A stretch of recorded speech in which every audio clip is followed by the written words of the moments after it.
Hey everybody, welcome to another Tanks replay. This one's from StrokerMcGavin, I can't speak today, and he's playing the Renault G1. This is one of the new French low tier tanks, added recently with the AMX 30s at the higher tiers, and it's a tier 5 medium. So the G1's a pretty reasonable looking tank compared to the other low tier French tanks. It's a bit big, but other than that, the layout's not too bad. You do have the little tumor. The commander's cupola has a little armoured housing with a rangefinder on it, but other than that, there's nothing really bad about this. Its mobility's okay. It's a low tier medium, so it's not exactly fast. It's got a decent enough gun. Overall, it doesn't seem too bad. Interestingly enough, if you take a close look at the model, I won't pause the video and do it here, but if you look at it in Tank Viewer or something, the track design on this thing is really weird. The French came out with some incredible, fascinatingly bizarre designs during the interwar period, and also during the war when they were still designing things under the Vichy administration. Of course, the same issue with the reticle is going on here. I think this is part of one of the mods in Stroker's mod pack. He makes a mod pack which a lot of goons use, which probably explains why the last 3 replays have all had it, but oh well, it doesn't really matter. So I'm not sure how the aim bloom is on the G1. I might have to pick one up myself at some point so I can actually show you, but it doesn't seem too bad because he's still able to hit these guys across the forest. Now, Stroker's using the 75mm gun on this tank, which gives you roughly the same kind of firepower that the Panzer IV or Panzer III-4 have. So it's about comparable to the KWK-40. I think it might be a little different in some aspects of its performance, but it has the same 110 alpha and about 100 and something pen, so it's pretty close. Gets APCR as its gold round. We can actually look at the different ammunition, or it won't show. Okay, so the APCR rounds have 129 pen. I think the AP, yep, is 100, and HE is HE, so it's not worth using. So for a tier 5, that's not really great. I'm not sure if this is the fully upgraded gun or not. I honestly haven't even looked at this tank on the tech tree. But in any case, in a tier 5 match, it does seem quite capable of pulling its own weight. Now, from my understanding, it actually has halfway decent armour as well. A lot of the lower tier French tanks do. The French actually tend to build quite heavily armoured tanks for their day. Obviously, during the period after the war, when they had to consider their design philosophy, they decided it wasn't worth continuing that, and so after the abortive designs of the AMX family, the 50-100 and the 50-120 and so on, and the Lorraine, just generally all those tanks based on the Panther and Tiger, they decided they'd just go to having very thinly armoured mobile tanks like the Germans were going to do, and that's where the AMX 30 comes from. So a big shift in design philosophy over a relatively short amount of time, compared to the Americans, who basically maintain the same philosophy all the way through.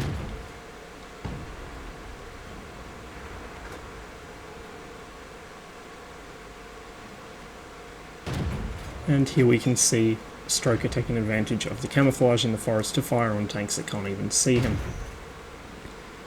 He's also got binoculars on this thing. Binoculars are usually not really worth carrying on higher tier tanks because you move around too much, but on these lower tiers, because most tanks do have such a short view range, and because you do need to stop most of the time if you want to actually hit anything, they do come a bit more into their own.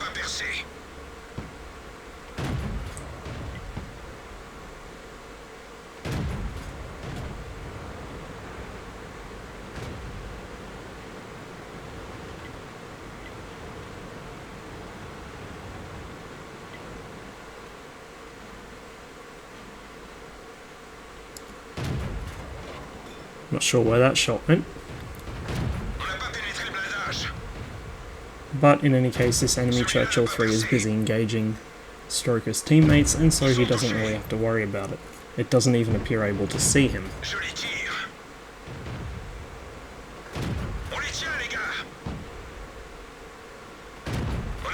And we can see the Churchill's highly inconsistent side armour in full swing now.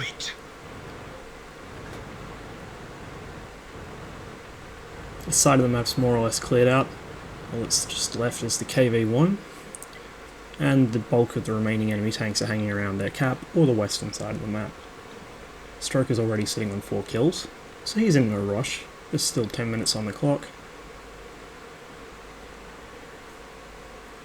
And there's the KV-1. One-shottable. As long as that doesn't happen. Down it goes. And now the only armoured tank the enemy have left is their other Churchill 3, who was last seen over on the western side of the map. The T-28s and the M7 are not really going to put up much resistance to this gun.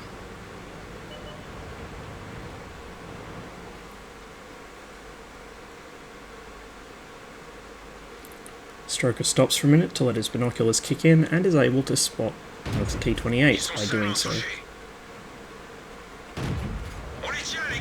which he then finishes.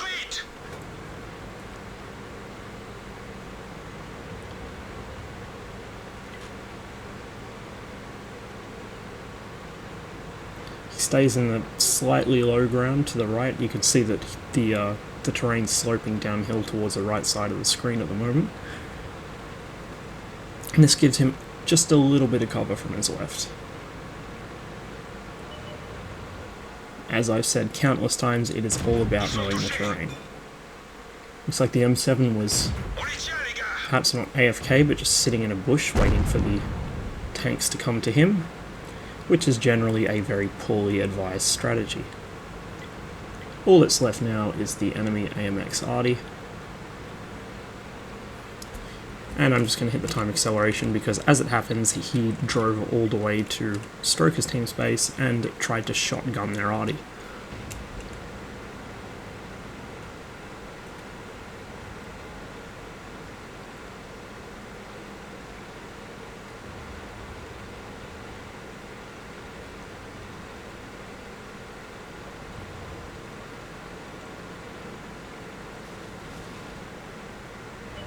And there he is.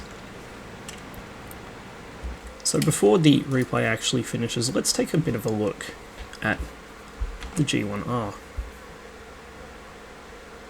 And there's the interesting track design I was talking about. It almost looks like it's 2 sets of tracks arranged side by side, slightly out of phase with each other, but I do believe from looking across the side, it is actually...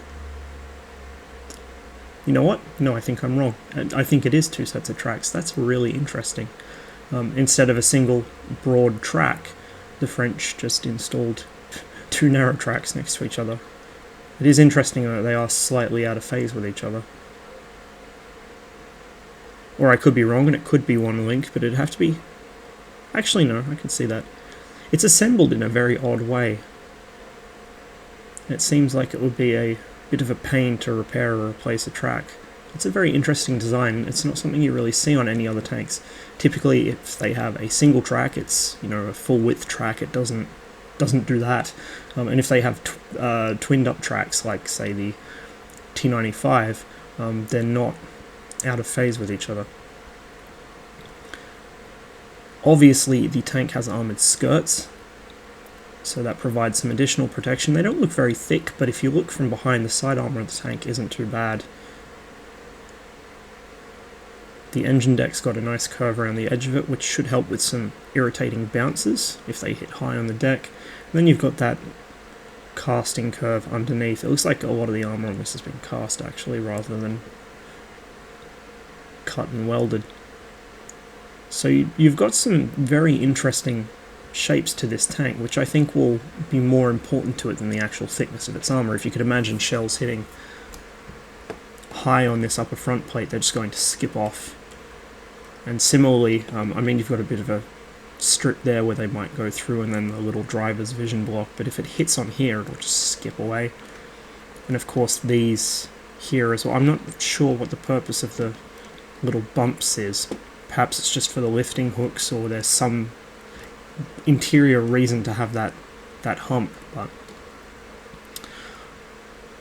in any case, it's an interesting little thing. You've of course got this, which is a rangefinder. That's why the French tanks have this big lump on them, and why a lot of the higher tier American tanks do too, and some of the British ones, Conquer and 215B. This is actually a stereoscopic rangefinder. What it is two mirrors.